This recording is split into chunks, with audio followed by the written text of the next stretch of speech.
Kenapa sertifikat itu saya cabut?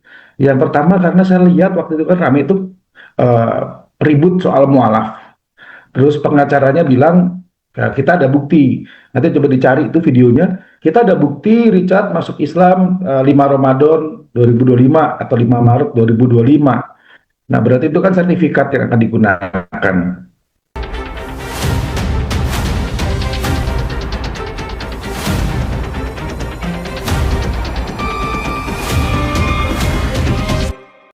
Pendakwa Hani Kristianto mengaku pernah mencabut sertifikat mu'alaf milik Richard Lee. Pendakwa Hani ungkap alasannya melakukan hal itu. Salah satunya terkait kasus yang dijalani Richard Lee. Richard Lee juga dianggap menyia-nyiakan keputusan mu'alaf sampai kembali ibadah di gereja. Dan juga sertifikat itu dijadikan alat untuk menyerang dan melaporkan Doktiv ke kepolisian. Adapun pertimbangan lain yang tak bisa diungkap ke publik dan sudah menasehati Richard Lee.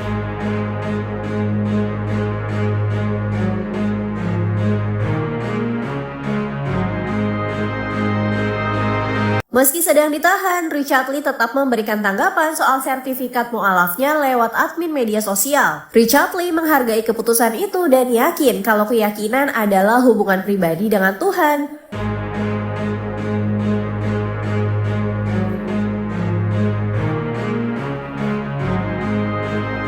Sebelumnya, Richard Lee mengaku sudah mengucapkan syahadat dan menjadi mu'alaf pada 5 Maret 2025. Prosesnya menjadi mu'alaf dibimbing langsung oleh Ustadz Dery Sulaiman dan Ustadz Felix Yau. Kalau ada orang jadi mu'alaf masuk Islam, memang dia nggak boleh lagi dugem? Pertanyaan ini muncul setelah Kohani menyatakan sertifikat mu'alaf milik Dr. Richard Lee resmi dicabut. Kohani adalah pria keturunan Tionghoa yang masuk Islam tahun 2013 dan dikenal vokal di komunitas mu'alaf Indonesia. Ia juga dikenal sebagai salah satu pengurus inti Mu'alaf Center Indonesia, MCI. Dia dikenal keras dalam mengawasi komitmen para mu'alaf. Salah satunya ya terkait Richard Lee yang mu'alaf pada 5 Maret lalu bertepatan dengan Idul Fitri. Pernyataan ini disampaikan Kohani melalui kanal YouTube Nusantara TV. Menurut Hani, Richard belum menjalankan kewajiban sebagai seorang muslim. Misalnya ya soal hidup di dunia gemerlap dugem itu. Ia juga mengaku telah mengumpulkan bukti-bukti lain bahwa Richard tidak serius sebagai mu'alaf. Nah, tapi tidak semua pihak setuju. Tokoh agama Muhammad Habibullah melalui Instagram mempersoalkan sikap Hani. Dia bilang, dia heran kenapa status mu'alaf bisa dicabut hanya karena Richard sering dugem.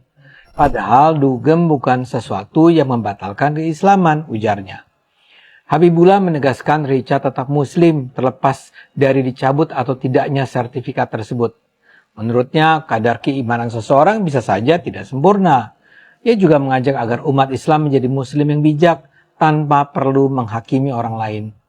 Menurutnya masih banyak muslim lain yang berbuat dosa namun tidak dicabut kan keislamannya. Ia menyebut hanya kelompok Khawarij yang mudah mencabut keislaman seseorang. Kasus pencabutan sertifikat mu'alaf ini jelas menimbulkan pertanyaan. Apakah manusia berhak mengadili status keimanan orang lain? Sesuci apa seseorang sampai bisa mencabut hak bermu'alaf orang lain? Pindah agama kan adalah hak pribadi setiap individu. Lagi pula sejak kapan keimanan diukur dari selembar sertifikat?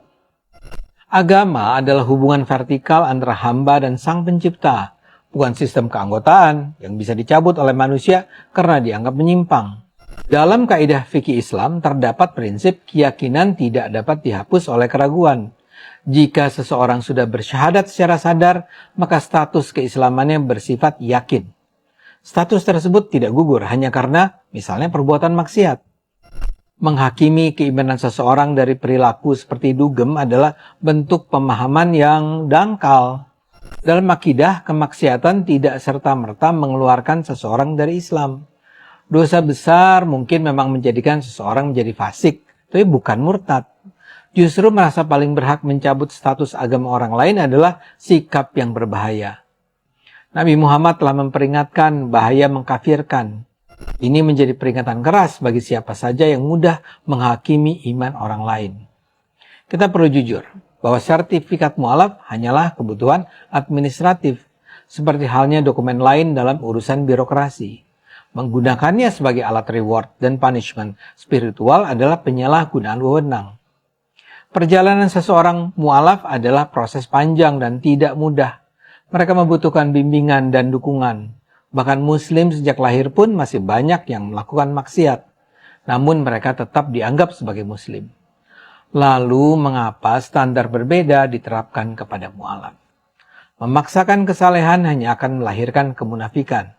Kalau Richard Lee atau mu'alaf lainnya masih tetap mau menjadi Muslim, walau sudah berdugem ria, ya silakan. Serahkan saja semua pada yang di atas untuk menilainya. Kohani bukan semata-mata mencabut sertifikat secara sepihak. Ditambah lagi mereka menemukan sejumlah bukti yang menunjukkan bahwa Richard Lee tidak menjalankan kewajibannya sebagai seorang Muslim yang seutuhnya. Saya ingin mempertanyakannya, kenapa status mu'alafnya itu dicabut gara-gara dia sering dugem? Padahal kan dugem itu bukan sesuatu yang membatalkan keislaman. Kecuali kalau dia masih sering beribadah di tempat ibadah orang lain. Oke, itu dicabut mu'alafnya.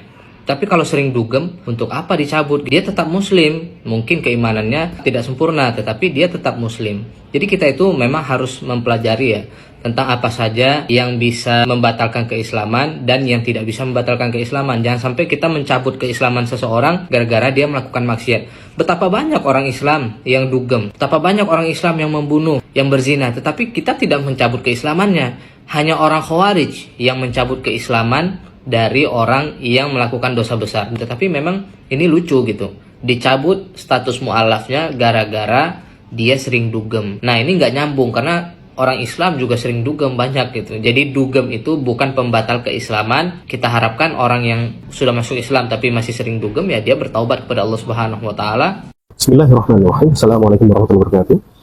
Saya Fandi dari Mu'alaf Center Indonesia. Pada kesempatan kali ini saya ingin menyampaikan beberapa hal yang dikaitkan dengan Mu'alaf Center Indonesia yang terkait tentang berita yang di beberapa saat ini kita lihat di media sosial yang terkait dengan Dr. Richard Lee. Di situ ada beberapa kanal berita yang mengaitkan dengan Mu'alaf Center Indonesia. Di sini kami dari Mu'alaf Center Indonesia merasa perlu untuk menyampaikan beberapa hal karena kami dikaitkan dengan hal permasalahan yang terjadi dengan Dr. Richard Lee. Yang pertama adalah Mu'alaf Center Indonesia bukan menjadi yayasan yang diminta atau memberikan fasilitas kepada Dr. Richard Lee untuk bersyahadat, dan juga kami tidak menerbitkan sertifikat syahadat atau surat pernyataan masuk Islam atas nama Dr. Richard Lee. Sudah barang tentu itu bukan menjadi kewajiban kami untuk menarik surat-surat tersebut. Dan terkait berita yang beredar di mana adanya klaim secara sepihak yang dinyatakan oleh beberapa media massa yang mengatakan bahwa hal ini terjadi karena adanya pencabutan sertifikat syahadat yang dilakukan oleh Kohani Kristanto yang di situ disebutkan founder dari Mu'alaf Center Indonesia. Itu adalah berita yang tidak dapat dipertanggungjawabkan, karena perlu saya sampaikan bahwa Kohani Kristanto bukan menjadi salah satu founder dari Mu'alaf Center Indonesia, dan sejak tahun 2018 Kohani Kristanto tidak lagi berada di dalam jajaran kepengurusan Mu'alaf Center Indonesia maupun terkait dengan Mu'alaf Center Indonesia. Jadi apa yang sudah diambil langkah oleh Kohani Kristanto itu tidak ada sangkut pautnya dengan Mu'alaf Center Indonesia. Sekian dari saya, terima kasih atas perhatiannya. Wassalamualaikum warahmatullahi wabarakatuh. Lagi rame soal berita sertifikat mu'alaf Dr. Richard Lee dicabut. Aku sebenarnya nggak biasa nih ikut komentar kayak gini. Tapi karena aku tahu kejadian di baliknya, jadi aku mencoba jelasin supaya nggak jadi simpang siur dan juga berimbang. Waktu itu memang ada rencana dari Kohani untuk datang ketemu sama Dr. Richard. Tapi yang aku tahu dari hari tersebut, kondisi Dr. Richard tuh memang sedang sakit, gak bisa buat dijenguk. Yang aku tahu, Kohani itu mau nitipin Al-Quran ke Dr. Richard lewat PA-nya dokter. Ya, namun karena kondisinya nggak memungkinkan saat itu, ya akhirnya pertemuan tersebut nggak bisa dilakuin lah. Bahkan sempet tuh dari Kohani ada permintaan tetap masuk, tapi ya gimana? Karena kondisi dokter lagi sakit, ya nggak bisa kayak gitu. Nah mungkin karena kecewa, di situ sempat terjadi ketegangan dalam komunikasi, termasuk adanya permintaan untuk mengembalikan Al-Quran yang tadinya mau dikasih, yang kemudian berujung kepada keputusan yang sekarang lagi ramai diberitain. Kalau yang aku lihat nih, ini tuh berawal dari situasi yang tidak pas saat komunikasi yang tidak berjalan dengan baik di momen tersebut. Yang aku pelajarin juga, dalam agama Islam, proses seseorang itu sangat personal. Gak bisa ditentuin oleh satu pertemuan, gak bisa juga merubah hanya karena satu kejadian. Yang aku lihat Dr. Richard selama ini, beliau tetap menjalankan nilai kebaikan, menghargai menghargai orang lain, dan selalu mengingatkan untuk aku terus berbagi. Kayak untuk sholat, aku pernah kok sholat jamaah di studio, aku bahkan pernah juga sholat jamaah di masjid. Ya, buat apa gitu kita menceritakan ini sholat, ini puasa, kan nggak perlu tahu juga orang kayak gitu. Sebagai sesama muslim nih ya,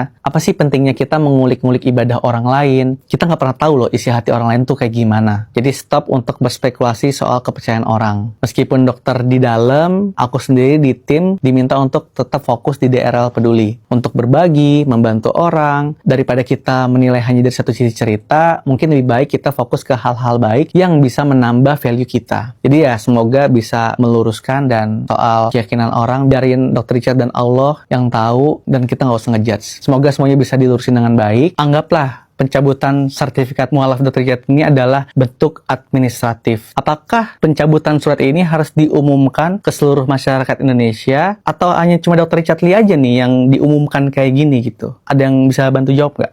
Kenapa sertifikat itu saya cabut? Yang pertama karena saya lihat waktu itu kan rame itu ribut soal mualaf. Terus pengacaranya bilang, ya, kita ada bukti. Nanti coba dicari itu videonya. Kita ada bukti Richard masuk Islam 5 Ramadan 2025 atau 5 Maret 2025. Nah, berarti itu kan sertifikat yang akan digunakan. Sementara saya tahu nggak dipakai. Berarti kan satu, sertifikatnya tidak digunakan. Sertifikat itu adalah bukti administrasi yang digunakan wajib dan disegerakan merubah kolom agama di KTP. Karena banyak sekali terjadi mualaf-mualaf meninggal dikubur bukan dengan cara Islam. Ada beberapa video yang saya perebutan jenazah sampai berantem, sampai rame. Nah, akhirnya saya pikir, loh, kok ini sertifikat mualaf yang harusnya sebagai syarat administrasi, tapi akan digunakan sebagai bukti konstruksi hukum di pengadilan. Nah, otomatis kan saya dan pengurus yang lain akan bolak-balik di pengadilan. Satu, terus kok dibuat bahan berantem atau bahan saling menyerang? Makanya saya putuskan, itu cabut aja sertifikatnya, saya nyatakan tidak berlaku. Nah, saya juga males kalau nanti mereka saling melapor, terus kita disuruh bolak-balik ke pengadilan, sementara urusan kita banyak yang lebih penting. Jadi ya harusnya kan juga sih udah begitu lama. Memang boleh sertifikat mualaf itu dicabut. Jadi rame-rame nih bicara soal sertifikat mualaf Dr. Richard Lee ya, dicabut penerbitnya. Emang bisa dicabut?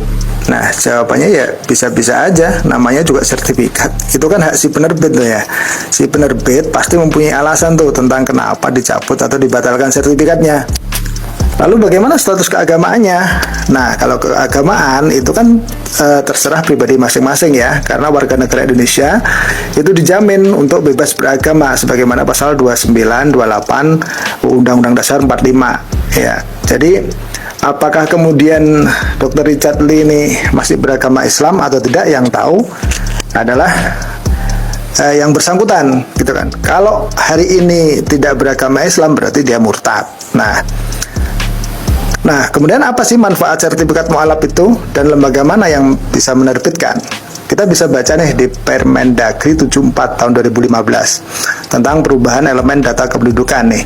Di pasal 8 itu perubahan data agama itu mensyaratkan cukup melampirkan surat salinan, fotokopi salinan surat keterangan dari pemuka agama. Nah, siapa pemuka agama di sini? Nah, pemuka agama di sini ini negara memudahkan ya guys. Jadi memudahkan para mualaf yang ingin merubah identitas kependudukannya. Jadi bisa diantaranya adalah kantor urusan agama di masing-masing kecamatan. Nah, setelah mendapatkan itu, maka kemudian jika mualaf ini mau merubah data kependudukannya, dia bisa mengakses aplikasi di masing-masing kota atau kabupaten, tergantung wilayahnya.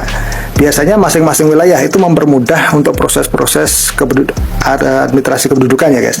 Jadi ada yang bisa diakses melalui sistem aplikasi berbasis web, begitu. Nah, semoga bermanfaat. Terima kasih.